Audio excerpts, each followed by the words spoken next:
The Deep Space Monitoring Station on Europa was usually quiet at this time. Most of the crew were asleep, leaving only 3 operators to watch the endless streams of data flowing across their screens. The station itself hummed softly, its systems working to keep the small human outpost warm against the frozen moon's eternal winter. Jack Smith, the night shift operator, was drinking his 3rd cup of coffee when the first anomaly appeared. At first, he thought his tired eyes were playing tricks on him. The energy readings from the Kuiper belt made no sense. They were off the charts. "Hey, Robert, come take a look at this," Jack called out to his supervisor, who was reviewing maintenance logs nearby. Robert walked over, his heavy boots clicking against the metal floor. He leaned over Jack's shoulder, squinting at the readings. "That can't be right," he muttered, reaching for the console to adjust the settings. But the numbers didn't change. The energy signature was like nothing they'd ever seen before. It pulsed with a rhythm that seemed almost deliberate, as if something out there was trying to get their attention. Within minutes, every sensor on the station was focused on that distant point in space. "Send word to Earth Space Rescue Service," Robert ordered, his voice steady but urgent. "They need to see this." 3 hours later, Captain David Walker of the ESRS sat in his office at Luna Base, staring at the data packet from Europa. In his 20 years of service, he'd never seen anything quite like this.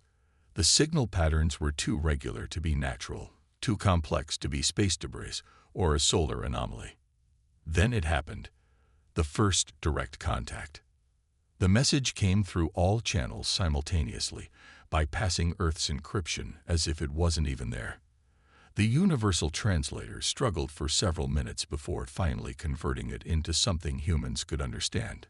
"To any listening species, we are the Fleet of Light, comprising 300 vessels and 50,000 souls. Our systems are failing. Radiation field of unknown origin has disabled our primary and secondary propulsion systems. Request immediate assistance. Location follows." The coordinates placed them exactly where the Europa station had detected the energy anomaly. Captain Walker's office quickly filled with military officers, scientists, and government officials. The debate raged for hours. Was this first contact a trap? Should Earth reveal its spacefaring capabilities to an obviously advanced civilization? "We can't just leave them out there," Walker finally said, silencing the room. "Rescue operations are what we do. The fact that they're aliens doesn't change our basic mission." The president of the Earth Unity Council joined via hologram. Her expression was grave as she reviewed the situation. "Captain Walker, what resources would you need for a rescue operation of this scale?" Walker didn't hesitate. "Every available ship we have, ma'am." "But there's something interesting in the data. The radiation field that disabled their ships. Our older vessels might be immune to it. Sometimes simpler technology has advantages." The president nodded slowly. "The whole world will be watching, Captain. This could be humanity's first step onto a much larger stage. Or it could be our last. Choose your crew carefully." Within 12 hours, rescue ships from every space-capable nation were being prepared. The old workhorses of space, chemical rockets, mechanical systems, and sturdy construction, were about to face their greatest test. As Walker prepared his flagship for launch, he looked at the message one more time. 50,000 lives hanging in the balance. Aliens who probably thought humans were primitive, given Earth's relatively recent arrival to space travel. But sometimes, he thought, being primitive had its advantages. "All ships, this is Captain Walker," he broadcast to the assembled rescue fleet. "We're about to attempt something unprecedented, the rescue of an advanced alien civilization using technology they probably consider obsolete. But that's what humans do best. We solve problems, no matter how strange or difficult. Let's show our new friends out there what humanity can do." The rescue fleet lifted off from various points around Earth and Luna, 15 ships in total, their chemical engines burning bright against the black of space. They were mankind's best hope. And now, they were the best hope for thousands of stranded aliens as well. Humanity's greatest rescue mission had begun. The human rescue fleet took 3 days to reach the edge of the Kuiper Belt. As they approached the coordinates, everyone held their breath. The ship's forward lights pierced the darkness, and there, floating in the void, they saw them. Captain Walker stood at his ship's main viewport, his mouth slightly open in wonder. The alien ships were beautiful. They looked like giant crystals, each one catching and reflecting the distant sunlight in rainbow patterns. But they were completely still, dead in space. "This is Earth Space Rescue Service Vessel Hope calling Alien Fleet," Walker broadcasted.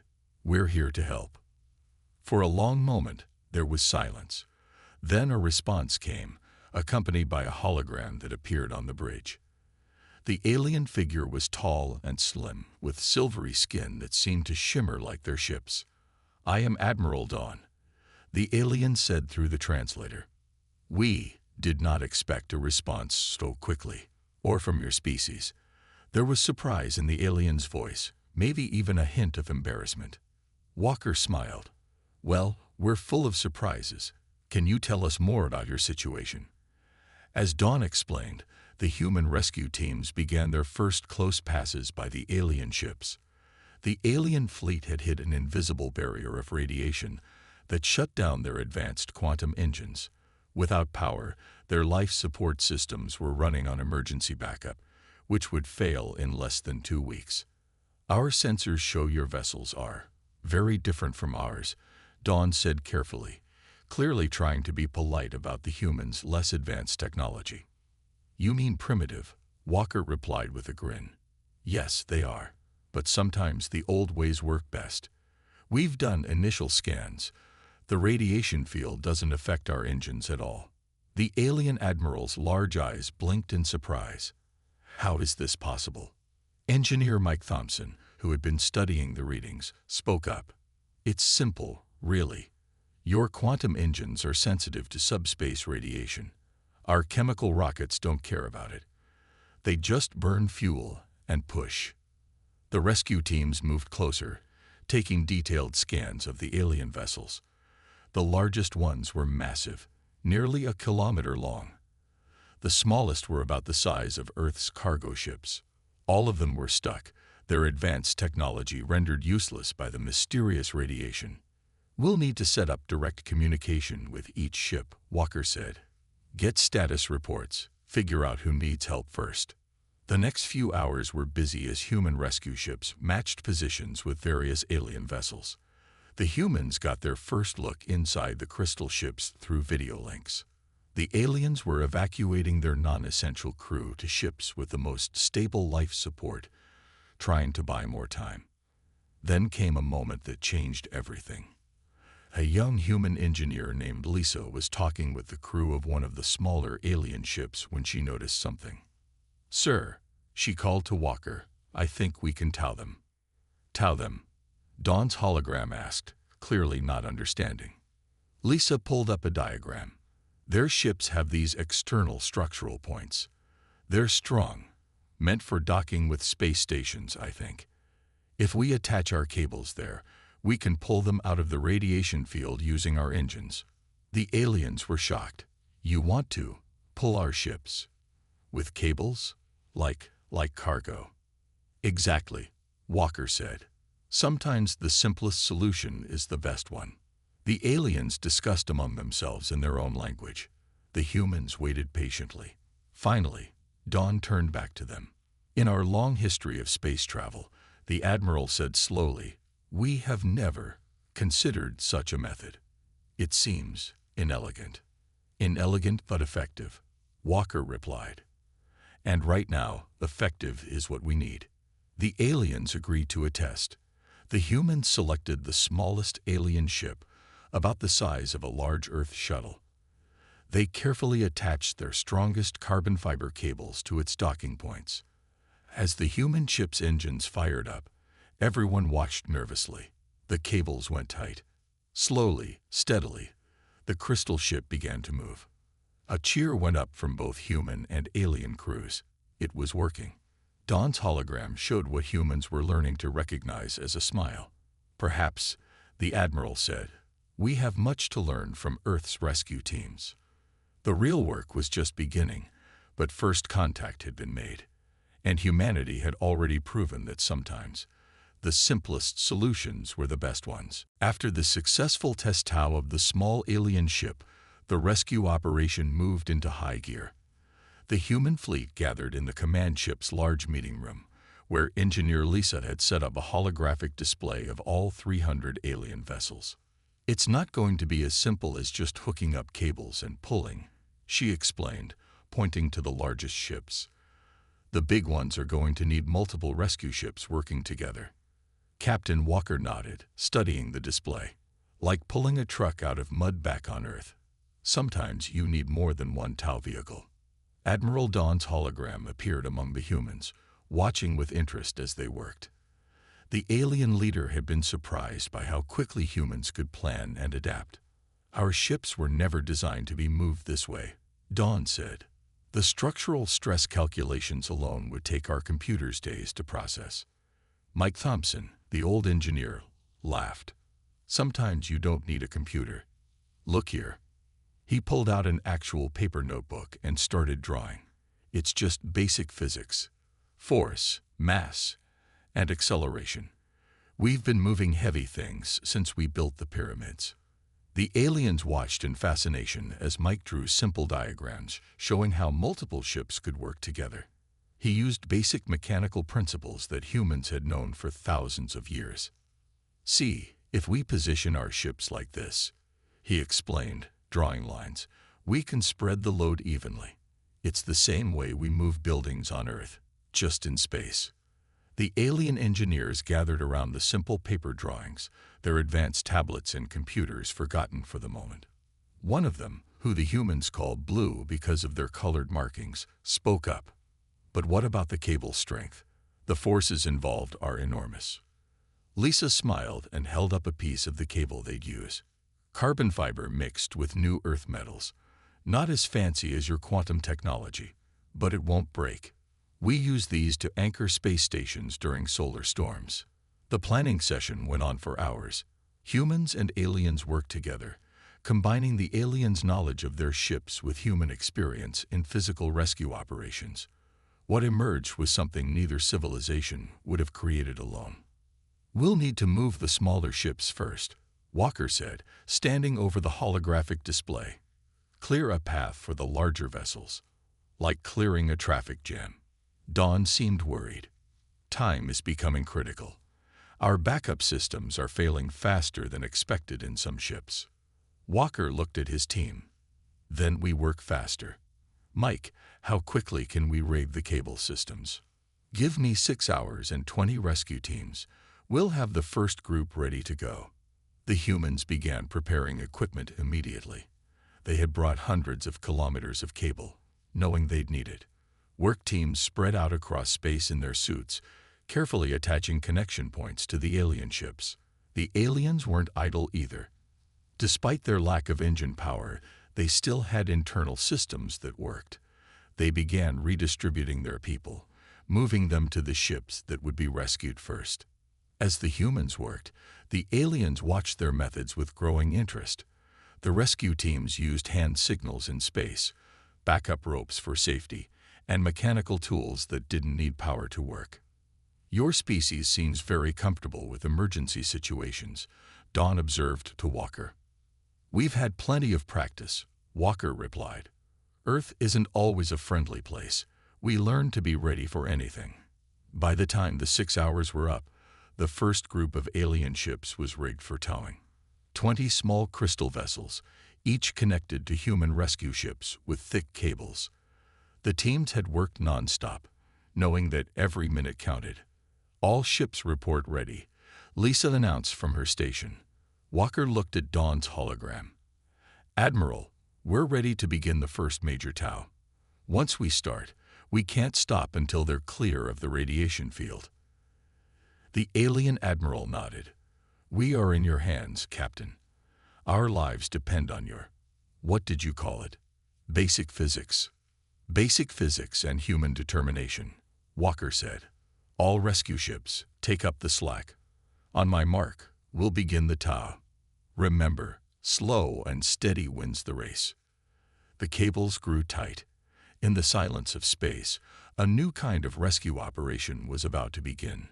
One that would show the galaxy that sometimes the oldest solutions were the best ones. The first phase of the rescue was going well.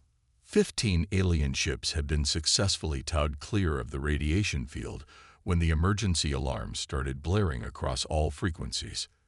"Captain Walker." Lisa's voice was urgent. "The radiation field. It's expanding." All eyes turned to the main display.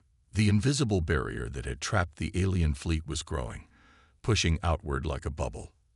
The rescue ships closest to the edge had only minutes to move. "All ships, full reverse," Walker ordered. "Get clear of the expansion zone." Most of the rescue ships managed to back away in time, but 2 vessels, the Phoenix and the Star Runner, were caught at the edge of the field while still connected to alien ships they were towing. Phoenix, reporting power fluctuations, came the stressed voice of its captain. "Our engines are straining against the field." Walker watched as the Phoenix's engines glowed bright red with effort. They weren't just fighting the radiation now. They were fighting to keep their alien ship from being pulled deeper into the danger zone. Then they heard it, a sound no one in space ever wants to hear. The creaking of metal under too much stress. "The cables are starting to fail," Mike Thompson shouted from his engineering station. They'd got maybe 2 minutes before they snap. The situation was about to get worse. On the alien ship being towed by the Phoenix, a new alarm started. "Captain," Admiral Dawn's hologram appeared, looking more worried than ever. "That vessel contains our youngest ones, what you would call children. Their section of the ship is losing life support." Walker made a quick decision. "Phoenix, release the cables. Star Runner, do the same. We'll find another way." But Tom Parker, the rescue specialist aboard the Phoenix, had other ideas. He was already putting on his spacesuit. "Negative, Captain," Tom replied. "Those kids have maybe 10 minutes of air left. I'm going EVA to reinforce the cables manually." "That's suicide," someone shouted. "The radiation levels out there are survivable for short periods in our old-style suits," Tom finished. "The same reason our ships still work, simpler technology." Before anyone could stop him, Tom was out the airlock. The cameras showed him moving along the cables, using mechanical clamps to reinforce the connection points. The aliens watched in amazement as this human risked his life, working in space with nothing but basic tools and determination. Their own advanced suits wouldn't work in the radiation field, but Tom's simple suit, based on designs that were decades old, kept him alive. "Hull temperature rising," reported the Phoenix's engineer. "We're at maximum thrust." Tom's voice came through, broken by static. "Almost done. Just one more clamp." The cables groaned. The ship strained. And in that moment, something extraordinary happened. The alien children, seeing Tom working to save them, pressed their hands against their ship's crystal windows. Their fear turned to hope as they watched this strange human fighting against space itself to protect them. "Got it," Tom shouted. "Pull now. Full power." The Phoenix's engines roared. The reinforced cables held. Slowly, painfully, the ships began to move away from the expanding radiation field. Tom barely made it back to the airlock before collapsing. His suit readings showed he'd taken a serious radiation dose, but he was alive. And more importantly, so were the alien children. As medical teams rushed to treat Tom, Admiral Dawn's hologram appeared in the Phoenix's medical bay. "Your crew member," the alien leader said softly. He knew the danger, yet he went anyway. "Why?" Walker, who had come aboard to check on Tom, smiled sadly. "Because that's what humans do. We don't leave people behind, especially not children. Doesn't matter if they're human children or alien children. The rescue operation had to be redesigned now that they knew the radiation field could expand. But something else had changed too. The aliens no longer saw humans as just primitive helpers. They had witnessed something their advanced civilization had forgotten: the power of individual sacrifice and courage. As Tom recovered in the medical bay, messages began arriving from the alien ship he had helped save. Pictures drawn by the alien children, showing a small figure in a spacesuit, surrounded by stars. To them, he wasn't primitive at all. He was their hero. The crisis had brought both species closer together, but it had also taught them both an important lesson. True advancement isn't just about technology. Sometimes it's about the heart it takes to use it. The expanding radiation field had changed everything. With over 280 alien ships still trapped and time running out, both species knew they needed a new approach. The rescue fleet gathered for an emergency meeting in the main hangar of the command ship. Tom Parker, still recovering from his radiation exposure but refusing to stay in bed, sat with the engineering team. His experience outside in the radiation field had given him an idea. "Look," he said, pointing to his old-style spacesuit laid out on a work table. "The suit kept working because it's simple. What if we combine our simple systems with their advanced technology?" Mike Thompson picked up the suit's battery pack. The kids got a point. Their ship's quantum engines are dead, but the basic electrical systems still work. The alien engineers, who had been quietly observing, suddenly showed great interest. Blue, the alien engineer who had worked closely with the humans, moved forward to examine the suit. "Our power cores," Blue said, "they still have energy. We just can't use it because the radiation disrupts the quantum field. But if we could transfer that power to your systems..." Lisa's eyes lit up. "A hybrid system. We could use your power cores to supercharge our conventional engines." The next 12 hours were like nothing either species had seen before. The hangar became a busy workshop where human and alien technology merged. Alien engineers, who had once looked down on primitive human technology, now worked side by side with human mechanics. They started with a small test engine. The aliens carefully removed one of their backup power cores, a crystal that glowed with bright blue energy. The humans built a simple mechanical converter using parts from their engine rooms. "It's like connecting a modern battery to an old car," Mike explained to Admiral Dawn, who watched with growing fascination. "We're not trying to be fancy. We just need the power." The first test failed spectacularly. The engine exploded, sending everyone diving for cover. But instead of getting discouraged, both teams laughed and started again. On Earth, Walker told the surprised aliens, "We call this trial and error. It's how we learn." By the fourth attempt, they had something working. The hybrid engine glowed with an odd combination of alien blue power and the red heat of human machinery. It wasn't pretty, but the power readings were off the charts. "It's putting out 3 times the power of our standard engines," Lisa reported excitedly, "and the radiation isn't affecting it at all." The aliens were amazed by how quickly humans adapted their technology. "In our society," Blue explained, "changing technology requires committees, approvals, careful testing. You just do it." "Time for careful testing later," Mike said with a grin. "Right now, we need solutions that work." They began modifying the rescue ships immediately.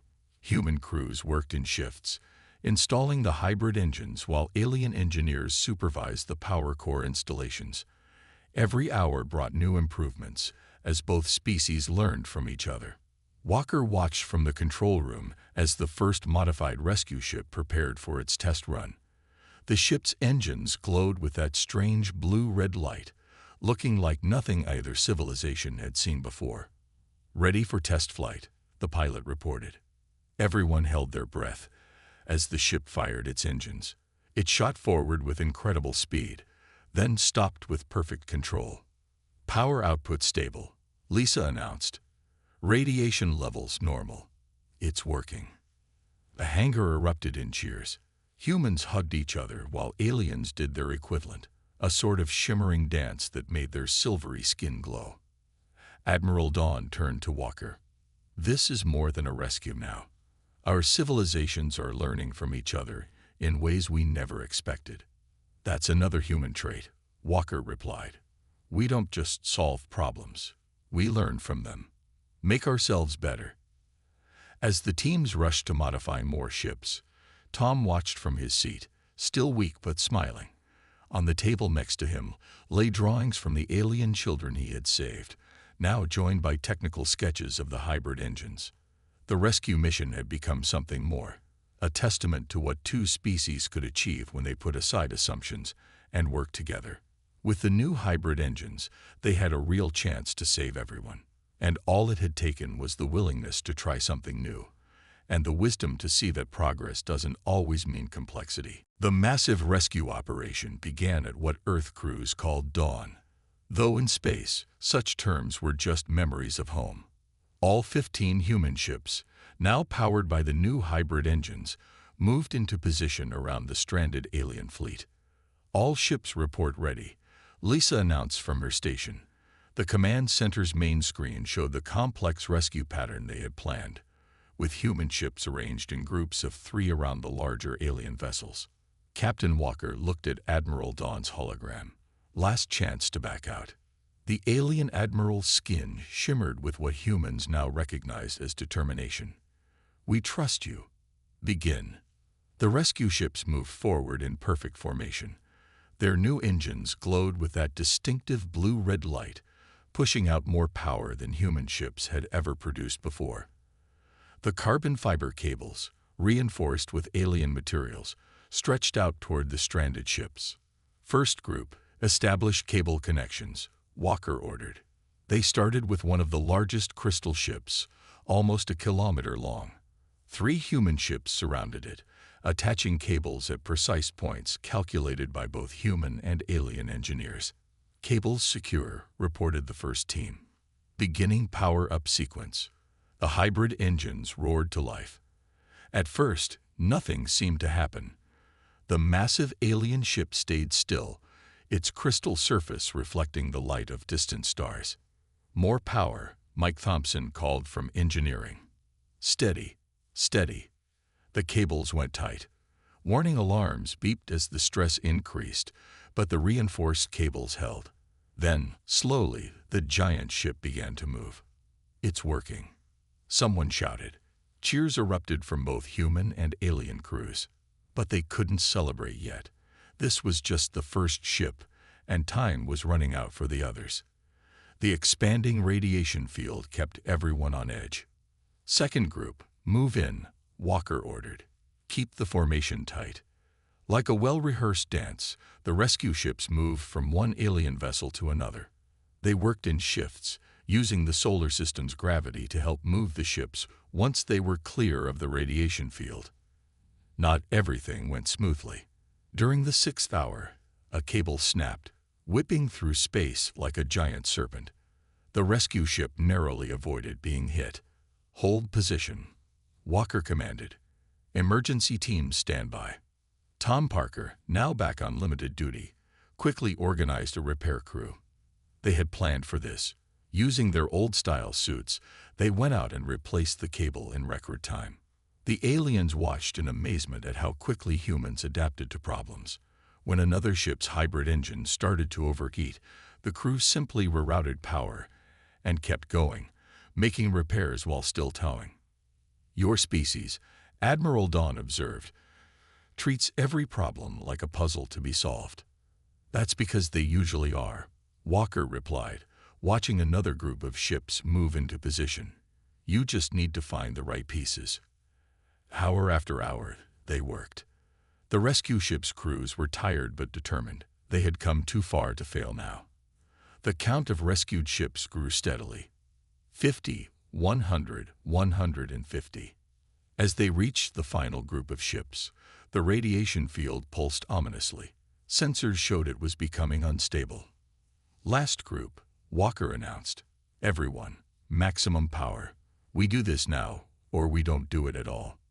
The remaining rescue ships moved in perfect coordination, cables attached, engines powered up, and the final group of crystal ships began to move. The radiation field crackled behind them, expanding faster now.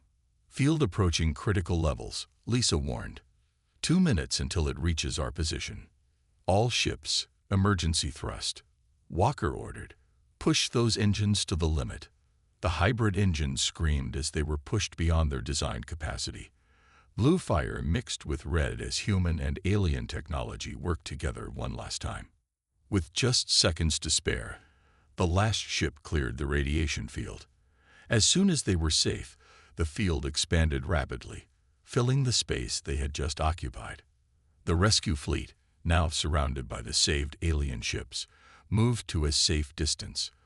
For a moment, there was complete silence on all channels. Then, slowly, cheers began to build, first from the human ships, then joined by the alien crews in their own way. They had done it. All 300 ships saved, all 50,000 lives preserved. Human determination and alien technology had combined to achieve the impossible. As Walker looked at the massive fleet of crystal ships, now safely surrounding them, Admiral Dawn's hologram appeared again. The alien leader seemed to be glowing with emotion. "Captain," Dawn said softly, "your people have taught us something we have forgotten. Sometimes the greatest advancement comes not from technology, but from the spirit of those who use it." 2 weeks after the Great Rescue, Earth's orbital space was filled with an incredible sight. Hundreds of crystal ships hung in perfect formation around the planet, their surfaces catching sunlight and creating rainbow patterns across the sky that could be seen from the ground. Inside the International Space Station's new diplomatic hall, Captain Walker stood with his crew, watching Admiral Dawn materialize in physical form for the first time. The alien leader had waited until all ships were fully repaired before making the journey to Earth. "Your world is beautiful," Dawn said, looking out at the blue planet below. "Though I must admit, we never expected to visit it quite like this." The alien admiral's actual form was even more impressive than the hologram had shown. Tall, silvery, and gently glowing with an inner light. Several human children who were part of the station's civilian section pressed their faces against a nearby window, amazed at the sight. "We've come to offer our thanks," Dawn continued. "And something more." Other alien leaders appeared, each carrying crystal containers filled with what looked like advanced technology. They placed these containers on the center table. "This is our highest level of technology," Dawn explained. "Quantum drives, gravity controllers, advanced medical systems. We offer them as payment for our rescue." Walker looked at the containers, then at his crew. Tom Parker, still showing signs of his radiation exposure but standing proud. Lisa and Mike Thompson, who had helped create the hybrid engines. All the others who had risked their lives to save the alien fleet. "That's very generous," Walker said carefully, "but we have a different request." The aliens looked surprised. Dawn's skin shimmed with curiosity. "Different?"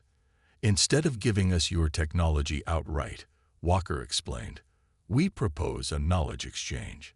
Let our people work with yours. Let us learn from each other, not just about technology, but about our different ways of thinking." The alien leaders consulted among themselves, their skin patterns shifting in what humans now recognized as their form of intense discussion. "You would refuse our most advanced technology," one of them asked. "Most species would consider this an extraordinary opportunity." Tom stepped forward, still moving carefully. "With respect, we've learned that mixing our different approaches works better than either one alone. The hybrid engines proved that." Lisa nodded. "Those engines weren't just about combining power sources. They worked because we combined your knowledge with our way of solving problems." "Your technology is amazing," Mike added. "But it's the thinking behind it that we want to understand. And maybe," he smiled, "maybe there are things about our primitive methods that could help you too." Dawn was quiet for a moment, then began to glow brighter. "In all our years of space travel, we have never encountered a species that responded this way.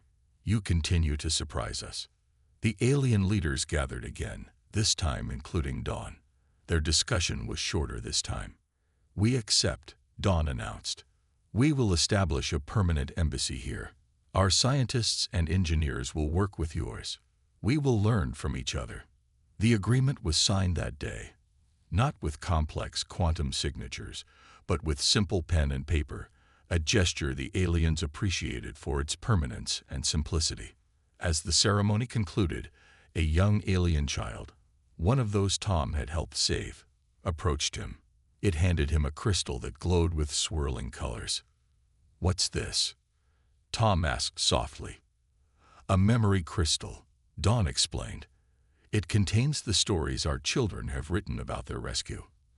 About humans who came to help strangers, who thought differently, who risked their lives to save others.